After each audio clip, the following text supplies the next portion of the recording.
இப்பொழுது அனைத்து இந்திய அண்ணா திராவிட முன்னேற்ற கழக தலைவரும் தேசிய ஜனநாயக கூட்டணியும் ஒரு பலம் வாய்ந்த கூட்டணியை அமைச்சாச்சு. இந்த கூட்டணியில் இன்னைக்கு அதிமுக, பாரதிய ஜனதா, பாட்டாளி மக்கள் கட்சி மற்றும் டிடிவி அவர்களுடைய அம்மா மக்கள் முன்னேற்ற கழகங்களாம் இணைஞ்சிருக்குது. இன்னும் சில கட்சிகள் இணைய இருக்கின்றன. ஏற்கனவே தேசிய ஜனநாயக கூட்டணியில் பல கட்சிகள் இருக்கின்றது. இப்பொழுது தமிழகத்தில் கூட்டணி என்று சொன்னால் அனைத்து இந்திய அண்ணா திராவிட முன்னேற்ற கழக தலைமையில் அமைக்கப்பட்ட கூட்டணி தேசிய ஜனநாயக கூட்டணியோடு அங்கமைக்கின்ற எங்களுடைய கூட்டணி தான் பலம் வாய்ந்த கூட்டணி.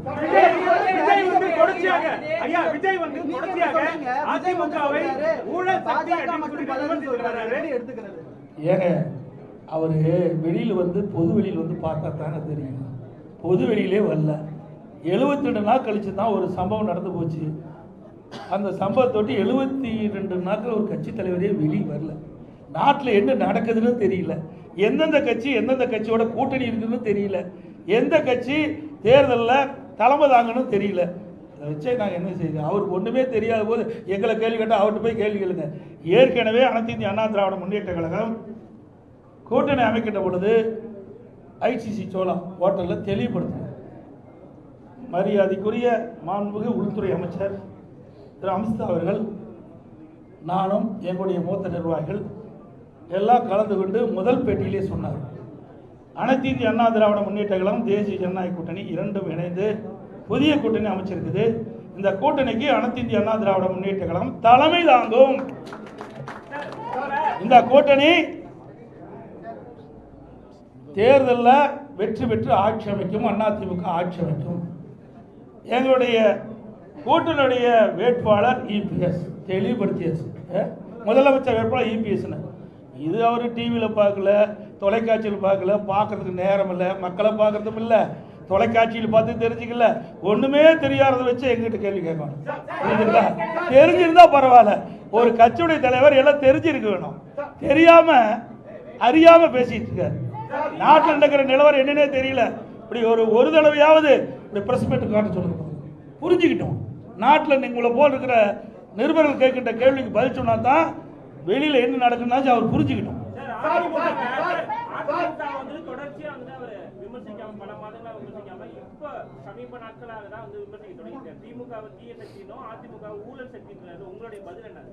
சார் ஊழல்னா என்னன்னு எனக்கு தெரியலையே. ஊழல் சக்தினா என்ன? யார் குறிப்பிட்டு சொல்றாரு? நீங்களா ஒரு கற்பனை பண்ணிக்கிட்டு இவர் தான் சொல்றீங்க. தீய சக்தி ஊழல் சக்தி யாரை குறிப்பிட்டு சொல்றாரு? குறிப்பிட்டு சொன்னா தானே சொல்ல முடியும். எங்களெல்லாம் ஊழல் சொல்றதுக்கு வழியே கிடையாது. மாண்பு அம்மா அவர்களை ஏற்றுக்கிட்டார். ரோல் மாடல் அம்மா பேரை சொன்னாரா இல்லையா? புரட்சி தலைவர் எம்ஜிஆர், மாண்பு அம்மா ரோல் மாடல் சொல்லியாச்சு. எங்களுடைய அதிமுக ஆட்சி நான் முதலமைச்சராக இருக்கும்போது என் மீது ஊழல் குற்றச்சாட்டு சொல்லி நீதிமன்றம் போய் நீதிமன்றத்தில் நிரபராதின்னு வந்திருக்கிறேன். எப்படி ஊழல் சொல்ல முடியும்?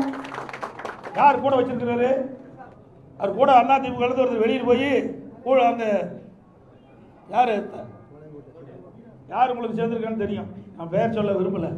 தாவேக்காவில் போய் சேர்ந்திருக்காரு. அவர் ஊழல் குற்றச்சாட்டு புரிஞ்சு ஜெயிலிருந்து வெளியே வந்தாரா இல்லையா? அப்போ யாரோட கூட்டணி வச்சிருக்காரு? ஆக எங்களை குறிப்பிட்டு சொன்னால் அதுக்கு உண்டான பதில் நாங்கள் தெளிவாக சொல்லுவோம். நிறைய பதில் இருக்குது எங்களுக்கு. ஒன்றும் பதில் இல்லாதெல்லாம் இல்லை. இது பொன்விழா கண்ட கட்சி 31 ஆண்டு காலம் ஆட்சி புரிந்த கட்சி. நீங்க 31 ஆண்டு காலம் ஆட்சி புரிந்த கட்சிங்க.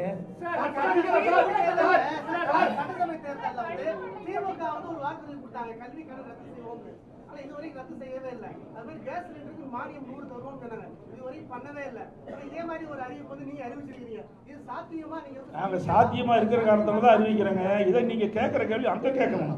யாரும் கேட்கவே மாட்டேங்கிறீங்க. நானும் பல தடவை பார்க்குறேன். தொலைக்காட்சி நண்பர்களா அவர் நடந்து போகும்போது முக்கியமான கேள்வி கேட்க மாட்டேங்கிறீங்க. அப்படியே ஏதோ சொல்லிக்கிளி கொடுத்து கேள்வி கேட்கலன்னு நமக்கு தெரியல. ஆனால் இந்த கேள்வி அங்கே கேட்க வேணும்.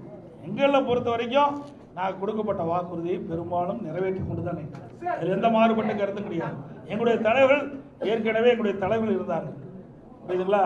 எனக்கு மாண்பு அம்மா அவர்கள் இருந்தாங்க, புரட்சி தலைவர் எம்ஜிஆர் இருந்தாங்க. சொன்னது கொடுக்கப்பட்ட வாக்குறுதியை செயல்படுத்துகிறோம். மக்கள் நன்மை கிடைக்கக்கூடிய திட்டங்களையும் நாங்கள் அறிவிச்சாங்க.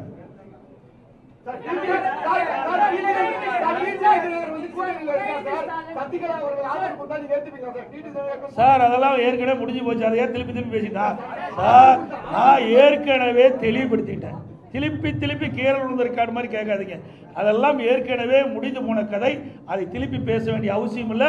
உங்களுக்கு பத்திரிகை ஊடகத்துக்கு விறுவிறுப்பான செய்தி வேணும். அதனால சொல்றேன், இனி இது மாதிரி கேள்வி கேட்காதீங்க. நான் ஏற்கனவே தெளிவுபடுத்திட்டேன்.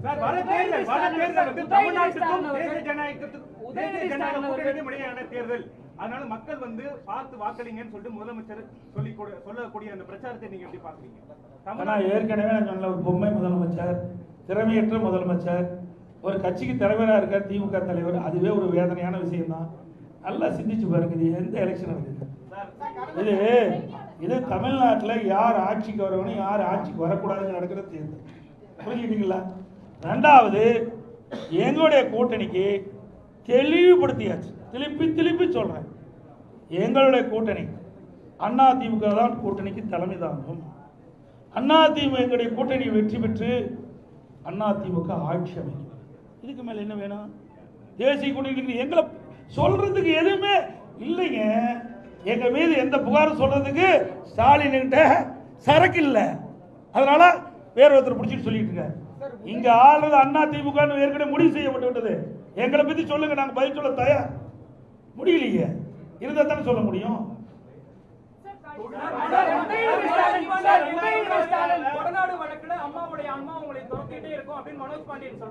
அதனாலதான் ஆன்மா துரத்தங்காட்டி தான் அங்க ஓடிட்டு அண்ணா திமுக. ஆன்மா யாரை துரத்தது பார்த்தீங்களா? உண்மையா இருக்கிறீங்களா? எங்களை ஆசீர்வாதம் பண்ணிட்டு இருக்குது அம்மா. அதனால இங்க இருந்துட்டு இருக்கிறோம். இங்க இருக்கின்றவர்கள் யாரெல்லாம் தவறு செய்தார்களோ, யாரெல்லாம் இந்த இயக்கத்துக்கு துரோகம் செய்தார்களோ, அம்மாவுடைய ஆன்மா அவர்களை ஆட்டி படைச்சிட்டு இருக்குது.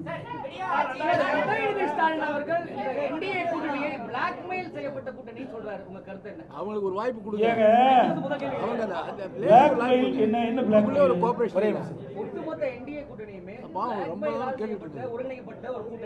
என்ன அவரு அதான் சொல்ற, அவரு நினைச்சுக்கிட்டு கேட்கிற கேள்விகளை என்கிட்ட பதில் கேட்காதீங்க. அவரு தான் திருப்பி கேட்கணும்.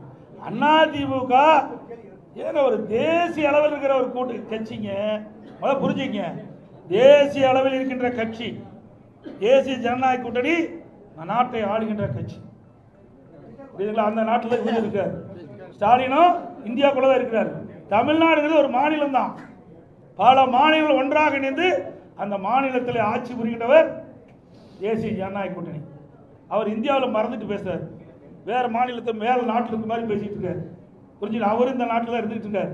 ஏன் அடிக்கடி கடிதம் எழுதுறாருல்ல? மீனவர் காணாமல் போனால் கடிதம் எழுதுறாருல்ல? எதுக்கு எழுதுறாரு? அந்த அதிகாரம் யார்கிட்ட இருக்குது? மத்திய அரசாங்கத்தான் இருக்குது. வேண்டுமென்றே திட்டமிட்டு பேசுவதற்கு ஒன்றும் இல்லை. அதனால இப்படிப்பட்ட அவதூறு பிரச்சாரத்தை பரப்பிட்டு வர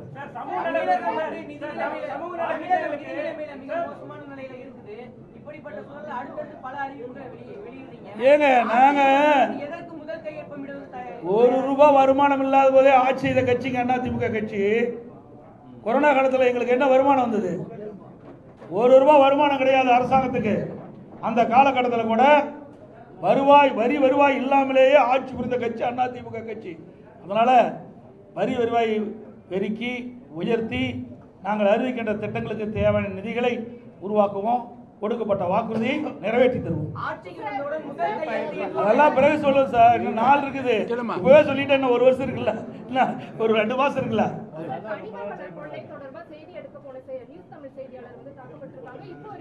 அதாவது எங்களுடைய கட்சி சேர்ந்தவர்கள் தாக்கப்பட்டவர்கள் நேரடியாக போய் ஆறுதல் சொல்லிட்டு மருத்துவமனைக்கு நேரடியாக போய் எங்களுடைய இயக்கத்தை சேர்ந்தவர்கள் அந்த பாதிக்கப்பட்ட நிருபரை சந்தித்து ஆறுதல் கொடுத்துட்டு இருந்தாங்க. நாங்கள் தான் ஏற்கனவே வன்மையை கண்டிச்சுட்டு இருக்கிறீங்க. நீங்கள் ஊடக நபர்கள் பத்திரிகை மூலம் அவர் தூக்கி பிடிச்சிட்டு இருக்கிறீங்க. அதனால தான் உங்களை அடிக்கிறாங்க. புரியுதா? தப்பாக நினைக்க வேண்டாம், யாரும் தவறாக நினைக்க வேண்டாம். அந்த கட்சி அப்படிப்பட்ட கட்சிங்க. திமுக கட்சி அப்படிப்பட்ட கட்சி. தயவு செய்து இனிமேலாவது உண்மை செய்தி வெளியிடுங்க. அன்போடு உங்களை வேட்டிக்கிறேன். உங்களுக்கு ஒரு பாதுகாப்பு கொடுக்குற கட்சி அண்ணா திமுக கட்சிங்க. நீங்க திமுக கட்சிக்கு எப்பொழுது பார்த்தாலும் எங்களை பத்தி தான் குறை சொல்லிட்டு இருக்கிறீங்க. இருமுனா குறை சொல்றீங்க, துப்புனா குறை சொல்றீங்க. ஆனா திமுக பத்தி ஒரு குறையும் எந்த தொலைக்காட்சியிலும் வருதில்லை, எந்த பத்திரிகையிலும் வருவதில்லை. அதனாலதான் அவங்க தைரியமா இப்படிப்பட்ட தாக்குதல் ஈடுபடுறாங்க. நீங்க உண்மை செய்தி வெளியிடுங்க. மக்களே உங்க பக்கம் இருப்பாங்க. உங்களுக்கு மக்களே முழு பாதுகாப்பு கொடுப்பாங்க. இருந்தாலும் அனைத்து இந்திய அண்ணா திராவிட முன்னேற்ற கழகத்தை பொறுத்த வரைக்கும் உங்களுடைய ஊடக நண்பர்களுக்கும் பத்திரிகை நண்பர்களுக்கும் நிருபர்களுக்கு எப்பொழுதும் பக்க பலமாக இருப்போம். எந்த மாற்று கருத்தும் கிடையாது. அனைவருக்கும் நன்றி, வணக்கம்.